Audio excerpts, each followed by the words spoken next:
Good morning students. आज हम पढ़ेंगे डिस्पर्सल ऑफ सीड्स। जितने भी प्लांट्स होते हैं वो बहुत सारे सीड्स को क्या करते हैं, प्रोड्यूस करते हैं। और जितने भी सीड्स हैं और जो वो सीड्स होते हैं वो ग्रो होते हैं मदर प्लांट, मतलब कि जो प्लांट से वो सीड उग रहे हैं ना, वो उसी प्लांट के साथ में ही होंगे। ठीक है, अपने मदर प्लांट के साथ में ही ग्रो करेंगे। और फिर क्या होता है, अगर वो ग्रो करते हैं तो वो बहुत सारी भीड़ उसमें वो टाइटलिंग, मतलब कि ओवर क्राउडिंग जिसे हम बोलते हैं, कि मतलब कि वो टाइटली इतने टाइट हो जाते हैं इतने कि वो उन्हें ग्रो करने के लिए एक मतलब पूरी जगह नहीं मिल पाती ग्रो करने के लिए, या फिर फूड लेने के लिए, उन्हें पानी लेने के लिए, लाइट लेने के लिए इनफ स्पेस नहीं बचती कि वो ये सब ले सकें। तो वो ओवर क्राउडिंग हो जाती है, वो भीड़ हो जाती है उनके ग्रो करने के लिए, फूड लेने के लिए, वाटर लेने के लिए, मतलब उन्हें प्रॉपर ये सब चीज़ें मिल नहीं पाती। और फिर वो क्या होते हैं, वो मर जाते हैं। और इस प्रॉब्लम को सॉर्ट आउट करने के लिए, ओवरकम करने के लिए, मतलब इसको ठीक करने के लिए क्या होता है, जो nature has provide some agents to scatter their seeds. तो वो कुछ एजेंट्स जो नेचर हमारी कुदरत होती है उसने क्या किए हुए हैं, एक एजेंट्स प्रोवाइड किए हुए हैं उन सीड्स को स्कैटर करने के लिए। अब डिस्पर्सल क्या होता है, एक प्रोसेस होती है जिसमें क्या होता है, वो सीड जो होते हैं वो स्कैटर हो जाते हैं away from the mother plant, मतलब कि वो अलग हो जाता है एक मदर प्लांट से। उसे हम क्या बोलते हैं, डिस्पर्सल। जो एक सीड होता है वो अपने मदर प्लांट से जब अलग होता है उसे क्या बोलते हैं, डिस्पर्सल। ये प्रोसेस होती है। अब हम फर्स्ट पढ़ेंगे बाय विंड। विंड से वो कैसे अलग होता है अपने मदर प्लांट से। अब हम देखते हैं कि जो सीड्स है, जैसे कि कॉटन के, mother hiptage and drumstick are small, वो क्या होते हैं, स्मॉल होते हैं। अब हम देख रहे हैं कॉटन प्लांट, मदर सीड, हिप्टेज, ये क्या है, बड़े छोटे छोटे प्लांट्स हैं ना, सीड्स हैं। Are small light and have wing on और हेयर, उसमें क्या छोटे छोटे बाल होते हैं, फिर पंख से तरह होते हैं, लाइट हल्की होते हैं, स्मॉल होते हैं। इसलिए क्या होता है, वो विंड से क्या होता है, जल्दी उड़ जाते हैं, वो अलग हो जाते हैं अपने मदर प्लांट से। वो जो सीड है ना वो अलग हो जाते हैं बाय विंड से, तो वो उड़ जाते हैं। सेकंड आता है बाय वाटर से कैसे अलग होते हैं। अब जो वो प्लांट्स है वो ग्रो करते हैं, कोई प्लांट्स ग्रो करते हैं रिवर के पास, स्ट्रीम्स के पास, तो वो क्या होते हैं, जो उनके सीड्स होते हैं वो पानी में फ्लो कर जाते हैं। एग्जाम्पल देखते हैं, जैसे कि कोकोनट है fibrous outer coating and the seed of the lotus have a spongy part so that they can easily float on water. अब हम कोकोनट देखते हैं, या फिर एक आता है लोटस का, वो उसमें क्या होता है, कोकोनट में क्या होता है, एक आउटर कवरिंग बड़ी हार्ड सी होती है ना। और जो लोटस फ्लावर होते हैं वो क्या होता है, एक स्पंजी सा होता है ना, सॉफ्ट सा स्पंजी सा। वो क्या करते हैं, they can easily float on water, वो क्या करते हैं, फिर पानी में ईजिली बह जाते हैं। अब आते हैं बाय एनिमल्स की, जो एनिमल्स के द्वारा वो कैसे, मतलब अपने मदर प्लांट से जो सीड्स होते हैं वो कैसे अलग होते हैं। तो वो क्या है, जो फ्रूट वगैरह होते हैं ना, वो क्या कर लेते हैं, जो एनिमल्स वगैरह है, वो बर्ड्स वगैरह है, वो क्या ईट कर लेते हैं, है ना। बाय देयर सीड, जो उसके सीड होंगे, आर पास्ड अवे अनडाइजेस्टेड, तो वो क्या होगी, मतलब जब वो कोई एनिमल वगैरह हो गया या कोई बर्ड है, वो क्या करता है, वो खा जाता है उसको, तो वो क्या होता है, अपने मदर प्लांट से जो सीड है वो अलग हो जाता है। अब आता है बाय एक्सप्लोशन ऑफ फ्रूट्स। तो कुछ जो फ्रूट्स होते हैं ऑन ड्राइंग बर्स्ट ओपन और एक्सप्लोड, वो क्या हो जाते हैं, वो फट जाते हैं। ठीक है, जब वो ड्राई हो जाते हैं, जब वो सूख जाते हैं, वो अपने आप फट जाते हैं, एक्सप्लोड हो जाते हैं, फिर बर्स्ट हो जाते हैं। तो फिर वो एज अ रिज़ल्ट क्या होता है, they are thrown away with force in all directions, तो वो मतलब कि डायरेक्शंस में वो गिर जाते हैं ना, मतलब कि बहुत फैल से जाते हैं, गिर जाते हैं ऐसे ही। अब हम देखते हैं कि जो एग्जांपल देखते हैं, जो सीड है पी पॉड, मतलब कि मटर के जो दाने होते हैं वो, और वो ऐसे क्या होते हैं, वो मतलब बर्स्ट हो जाते हैं, वो सूख के गिर जाते हैं, तो वो क्या हो गया, बाय एक्सप्लोशन ऑफ फ्रूट्स। अब है multiplying plants by other methods. अब जो प्लांट्स है वो कैसे बढ़ते हैं, हम कैसे प्लांट्स को उगा सकते हैं। Beside growing from seeds, new plants also grow from stem, roots, bulbs. अब जो नए प्लांट्स, अब हम सीड से क्या, हम बीज उगाते हैं ना, हम बीज बोते हैं, तो उससे क्या बनता है, प्लांट बनता है, प्लांट हो जाता है ना, ट्री बन जाता है। अब हम सीड नहीं बोएंगे, अब हम क्या करेंगे, जो एक प्लांट पहले से उगा हुआ है ना, उसकी हम क्या करेंगे, स्टैम्प ले लेंगे, या रूट ले लेंगे, या बल्ब ले लेंगे, या फिर एक लीफ ही ले लेंगे कोई ओल्ड प्लांट की जो उगा हुआ है पहले से, ठीक है, डेवलप्ड है। वो हम क्या करेंगे, उसको हम मिट्टी में गाड़ देंगे, या फिर कोई और मेथड से हम उसे ग्रो करेंगे। अब हम देखेंगे कैसे कैसे हम उसको ग्रो करेंगे। अब आते हैं जो some plants grow from stem, जो कुछ प्लांट्स होते हैं वो स्टेम से कैसे उगते हैं। स्टेम क्या होता है, ये नहीं है, ये वाला एक लंबा सा ये वाला, इसे हम स्टेम बोलते हैं, ठीक है। सम प्लांट जैसे कि रोज़ होता है, हिबिस्कस, मनी प्लांट हो गया, और शुगर केन होगी, वो कैसे ग्रो होते हैं, उसकी हम स्टैम्प लगा देते हैं, ठीक है। इस मेथड को हम क्या बोलते हैं, स्टैम्प कटिंग बोलते हैं। जो गार्डनर्स होते हैं वो जैसे रोज़ वगैरह ऐसे ही उगाते हैं, ठीक है। तो कुछ some plants grow by layering, कुछ प्लांट्स जो होते हैं वो लेयरिंग जैसे उगते हैं। अब लेयरिंग में क्या होता है, जो साइड ब्रांचेस होती हैं are bent towards the ground. जो ये ब्रांचेस, ये क्या है, ये ब्रांचेस है बहुत सारी, क्या है, एक प्लांट की ब्रांचेस हैं। ये ब्रांचेस को क्या कर दिया, ऐसे फोल्ड कर दिया नीचे की तरफ, ज़मीन में गाड़ के फिर ऊपर ले आए। ये क्या है, ज़मीन में क्या कर दिए, इसको मतलब बेंड कर दिया ज़मीन के अंदर, फिर क्या है, इसको ऐसे ले आए।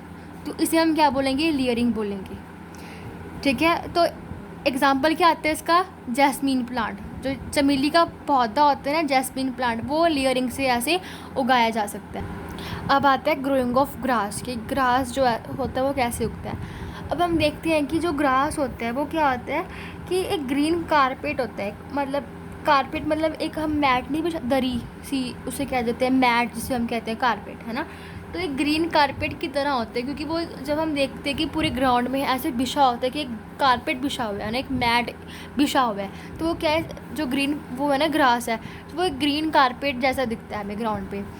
और जो side branches grow out of the creeping stamp, जो क्रीपिंग स्टैम्प्स होती है ना, उससे जो साइड से ब्रांचेस निकलती हैं उसे हम क्या बोलते हैं, runners. They separate and grow into new plants.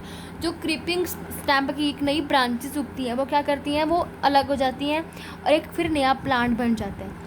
एक क्रीपिंग स्टैम्प है, उससे क्या निकलती है, साइड से ब्रांचेस निकल जाती हैं, ठीक है, और वो सेपरेट हो जाती हैं और एक नया प्लांट बन जाता है, उसे हम रनर्स बोलते हैं। इसकी एग्जांपल्स क्या आ जाती है, मैंगो, ग्रेप्स, ठीक है, and many other fruit plants are grown by cutting and budding. Cutting हम और बडिंग से हम उगा सकते हैं। अब आते हैं some plants grow from underground parts, roots, bulbs. मतलब अब हम जो प्लांट्स है वो अंडरग्राउंड की नीचे ज़मीन में वो रख देंगे, ठीक है, ज़मीन के अंदर गाड़ देंगे, ये कह सकते हैं। तो प्लांट जैसे कि पोटैटो होता है, आलू हो गया, जिंजर मतलब अदरक, अनियन मतलब प्याज, हैव अंडरग्राउंड टाइनी बर्ड्स। ये क्या है, बर्ड्स मतलब कि उनके अंदर क्या होता है, टाइनी बर्ड्स होते हैं ये, ठीक है। इनमें the birds grow into new plants. ये बर्ड्स है ना, ये क्या बन जाता है, एक नया प्लांट बन जाता है। फिर उसके बाद जो स्वीट पोटैटो होता है is modified root, if you put it in a soil you will see roots growing out of a sweet potato. ऐसे क्या होता है, जो स्वीट पोटैटो होता है उसमें से क्या होता है, जो रूट्स होते हैं वो निकल आने लग जाती है जब हम उसे ज़मीन के अंदर वो करते हैं, गाड़ देते हैं। तो फिर क्या होता है, यू विल सी रूट्स, उसके अंदर हम क्या देखते हैं कि उसके अंदर रूट्स आ रही हैं। Later a small plant grow out of it, तो उसके बाद क्या होता है, एक नया प्लांट हमें उगता हुआ दिखता है। अब जो कुछ प्लांट्स होते हैं जैसे कि gladioli, lilies and tuberose grow from the bulbs of the mother plant, जो वो क्या है, बल्ब से उगते हैं, बल्ब सेरा यहाँ ऐसे उगते हैं, ठीक है। The bulbs are underground buds, they are called bulbs because they are shaped like bulb. इसे हम बल्ब क्यों बोलते हैं, क्योंकि ये बल्ब की तरह, बल्ब क्या होता है, गोल गोल होता है ना, तो वो बल्ब की तरह दिखते हैं, तो इसे हम बल्ब बोलते हैं, क्योंकि वे अंडरग्राउंड ये रे बल्ब्स है ना, ये बल्ब है ना, तो इससे क्या उग रहा है, एक नया प्लांट उग रहा है, इसे हम बल्ब्स बोल रहे हैं। ये क्या बल्ब्स ही हैं, इससे एक नया प्लांट ग्रो हो रहा है यहाँ से, ठीक है। अब आता है some plants grow through their leaves, कुछ जो प्लांट्स होते हैं वो पत्तों से उग जाते हैं। और इसकी एग्जांपल आती है कि ब्रायोफाइलम जो होता है, प्लांट है ये ब्रायोफाइलम, इसमें क्या होता है, there are buds present in the on the edges of the leaves. जो ये वाले क्या है, लीव्स है ना, इसके एजेस पे, किनारों पे क्या है, क्या होते हैं, एक बर्ड्स होते हैं, बर्ड्स, वो बर्ड से नया प्लांट उगता है। नेक्स्ट आता है crops and vegetables. If we know the conditions they are suitable for the healthy germination of seeds, we can grow better crops. अब हमें पता है कि हमें एक अच्छी खेती के लिए, अच्छी क्रॉप फसल के लिए, है ना, तो हमें क्या कुछ होना चाहिए, एक अच्छा टेम्परेचर होना चाहिए, टेम्परेचर हो गया, सनलाइट होनी चाहिए, ह्यूमस होना चाहिए, मिनरल वाटर होना चाहिए, ताकि जो प्लांट की अच्छी ग्रोथ हो। ठीक है, अब हम कुछ एग्जांपल्स देखेंगे कि different plants require different kinds of soil. अब हम देखते हैं कि कौन कौन से जो प्लांट्स हैं उन्हें कौन कौन सी जो सॉइल्स है ना, मिट्टी चाहिए होती है। अगर हम कोई फसल है उसको कोई और किसी मिट्टी में डाल देंगे जो उसके लिए सूटेबल नहीं है, वो उग नहीं पाएगा, क्योंकि कोई फसल को उगाने के लिए एक स्पेशल मिट्टी चाहिए जो उसे उगा सकती है। अब हम देखते हैं कि जो चावल, राइस एंड जूट जो होते हैं वो ग्रो करते हैं क्लेयर्ड सॉइल में। तो वो क्यों करती हैं, क्योंकि उन्हें जो राइस और जूट होता है उसे बहुत सारा पानी चाहिए होता है। तो वो जो मिट्टी है इतना पानी वो लेगी तो वो क्या होगा, इतनी चिकनी सी हो जाएगी, बड़ी पानी पानी भर जाएगा ना। तो वो क्लेयर्ड ऑयल में क्या होता है, वो पानी को होल्ड कर सकती है। ठीक है, और नेक्स्ट वन आता है, that is why more rice is grown in और अराउंड बंगाल। और बंगाल में ये मिट्टी मिलती है क्लेयर्ड ऑयल, तो इस सॉइल, तो इसमें बंगाल में ये जो है चावल, राइस और जूट जो है वो ज़्यादा उगाए जाते हैं। जो अब आटा है, गेहूँ होता है, जो व्हीट है, वो सैंडी और इरीगेटेड सॉइल में उगाए जाते हैं, वो पंजाब और उत्तर प्रदेश में मिलती है। और ज्वार और बाजरा भी होता है जो वो भी सैंडी सॉइल में उगाए जाते हैं। और जो ज्वार और बाजरा है वो मेनली राजस्थान में मिलता है। और जो ब्लैक सॉइल होती है of central and western India is good for cotton. अब जो ब्लैक सॉइल होती है वो कॉटन के लिए, जो रुई होती है ना, उसके लिए उगाने में सहायक होती है। ठीक है, मदद करती है, अच्छी उसे उगती है। तो वो कहाँ पे होता है, सेंट्रल या फिर वेस्टर्न इंडिया में, भारत में सेंट्रल या फिर वेस्टर्न इंडिया में पाई जाती है वो ब्लैक सॉइल और कॉटन की जो खेती होती है वो। अब जो टी प्लांट्स होते हैं, जिससे हम वो चाय पत्ती है ना, टी प्लांट जो होते हैं वो, उसे क्या चाहिए होता है, मॉइस्ट सॉइल, जिसमें नमी हो, जिस सॉइल में नमी हो। And most tea plantations are in hilly places. और वो जो चाय की खेती होती है ना, वो कहाँ पे होती है, ज़्यादातर पहाड़ों में होती है। ठीक है, और वो कहाँ पे, पहाड़ जैसे कि असम हो गया, नीलगिरी हो गया, दार्जिलिंग हो गया, इसमें। अब जो मेज़ है वो कहाँ पे उगता है, maize grows well in dry soil of plains और हिल्स। जहाँ पे ड्राई हो, मतलब बड़ा सूखी मिट्टी में उगता है मेज़, तो वो प्लेन्स होगी और हिल्स हो गए। कोकोनट ट्रीज़ जो होते हैं वो हमें पता ही है, properly only in coastal areas. Coastal areas वो होते हैं समुंदर के किनारे वाले, समुंदर का इलाका जो होता है, समुद्री इलाके में मिलते हैं, जैसे कि मुंबई वगैरह, गोवा, केरल में मिल जाते हैं वो कोकोनट ट्री, जो है ना, नारियल के पेड़। अब जो onion and groundnuts need a well defined Sandy oil. अब जो अनियन होता है और ग्राउंडनट होते हैं उन्हें एक प्रॉपर क्या चाहिए, एक सैंडी ऑयल चाहिए, सॉइल चाहिए उसको ग्रो करने के लिए, है ना, उसकी हेल्प करने के लिए कि वो ग्रो हो जाए। अब आते हैं different plants grow in different climates and season. अब जो डिफरेंट प्लांट्स होते हैं वो क्या करते हैं, डिफरेंट क्लाइमेट्स में, मतलब सीज़न में, मौसम वगैरह में ग्रो करते हैं। अब हम पढ़ेंगे राबी और खरीफ क्रॉप्स के बारे में।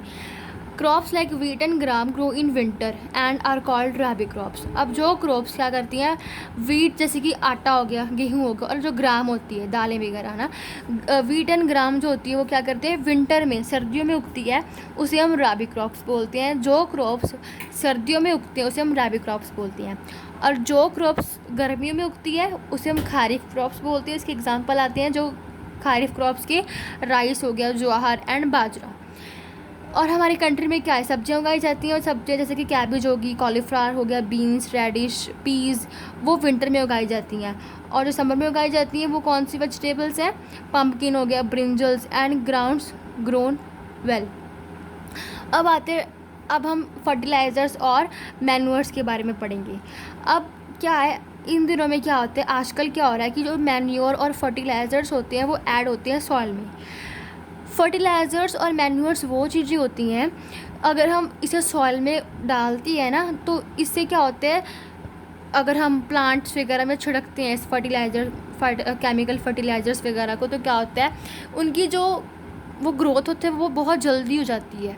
ठीक है, तो जो फर्टिलाइज़र्स होते हैं और मैन्योर्स वगैरह होते हैं वो इंक्रीज़ द प्रोडक्शन, कि उसकी जो